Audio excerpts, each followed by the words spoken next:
Thanks భయ్యా, పాములు ఉన్నాయని చెప్పినాను. వీడికి ఎలాగ అర్థమైందా? చూపించండి వీడికి.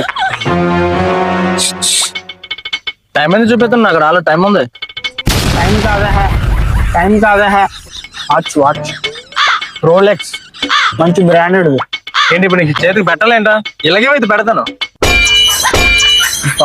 ఎలా కాదనా, నీ గురించి వాచ్ తెచ్చాను. లైన్ లో ఉండు, నువ్వు లైన్ లో ఉండు. ఇప్పుడు బంపర్ ఆఫర్ ఇస్తున్నాడు, లైన్ లో ఉండు. రోలెక్స్ నీకు కాబట్టి 800. వేరే వాళ్ళకి అయితే 800. వేరే వాళ్ళకి అయితే 800, నాకైతే 800. బ్రాండెడ్ వాచ్ అంటున్నావు కదా, ఎందుకది 3 ముళ్ళు వచ్చేనా? బాబు 3 ముళ్ళు లేదు, 4వ ముళ్ళు కూడా వేసుకోవచ్చు. నీకు కాబట్టి 800, వేరే వాళ్ళకి అయితే 800. ఈఎంఐ వస్తుందా? అప్పటికి అనుకున్నాను రా, వాచ్ పెట్టుకున్న మొహం ఇడిదని అనవసరంగా అడిగాను.